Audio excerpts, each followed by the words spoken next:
The only shortcut to life is to never miss a day, because sometimes you get lucky, and you'll never miss a lucky day if you try every day. Because when you've come from the absolute bottom to the absolute top, and you've done it all off of your own back, and hard work and dedication, and never missing a day, one, because of compounding interest, and two, if you don't try every day, you might miss your lucky day.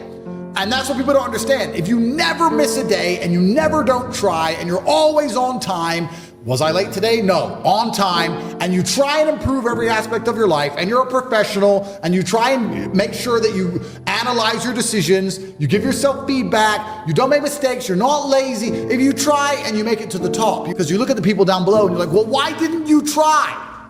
I did. Oh, I did too. No, you didn't. That's a lie. Now you're lying to me, and that annoys me. I believe that they have the lives they deserve because they haven't been prepared to suffer like I've suffered. If I was as lazy and incompetent as these people, I'd be like them. These people, they're not triers. I didn't even have chances that good. I wish I did. I wish I had a billionaire sitting on the internet explaining to me how the world worked. I would have done anything for that. But I've never had that chance. I had to work them all out myself, take huge monumental risks, do the nearly impossible to escape. It's easier to get rich now than it's ever been. This goes back into my mentality about the kind of person who takes risks and takes action. So then people will say to me, this is what's so amazing. People say to me, oh, how do you have all these Bugattis? How do you have $100 million of cars? You're so lucky. It's not luck. It's never been luck. I've been the person who took action. And if I were to tell you right now what action to take, you won't do it. So I'm not going to feel sorry for you when you fail. I'm not going to feel sorry for losers. My life is just work. But that's boring, right? But that's the truth about it. I'm on my laptop all day, every day.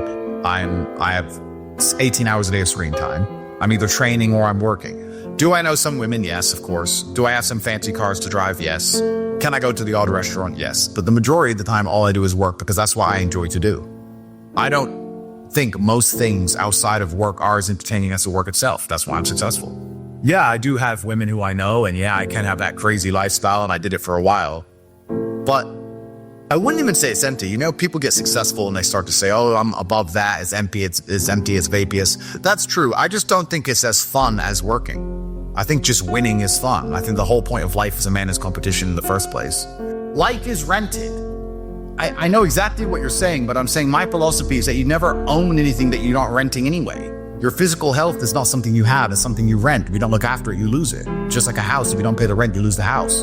It's the same with your business. If you don't look after your business, you lose the business, you lose your money. The same with women. If you don't look after the women, you lose the women. So do you have to sit there and attribute value to each thing and work out, is this worth the extra seconds in the day to maintain it? And if I'm gonna do anything, you're gonna optimize it, right? Isn't that life? You go to the fight gym and you spar and you lose and you get better. You attempt to optimize it. You try and make some money. You attempt to optimize it. You attempt to grow the number of followers you have on your YouTube channel. When you go out dating women, you attempt to optimize it to get better at it. If I'm going to speak to people, I'm going to optimize it to be maximally effective. I want to be the person who can say less words than everybody else and have a larger impact. That's what I want to do. I've chosen that. I've decided to do that. I understand that to be able to do that, I also need to have a certain persona and a certain capability. It's hard to do that if I'm not financially successful. It's hard to do that if I'm physically weak. If I walk into a room and I want to bellow and I want to sit and talk in a particular manner, but I'm physically weak and broke, nobody gives a shit. But I have real world accolades.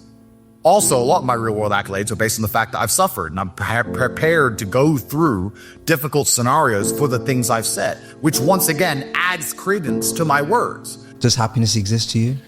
I don't think it's important. I am already happy and I'm happy all the time. Even when bad things happen, I'm always a happy person. I don't operate in the happy, sad paradigm. So to me, I'm always happy because I don't measure it. If you don't measure something, it doesn't exist.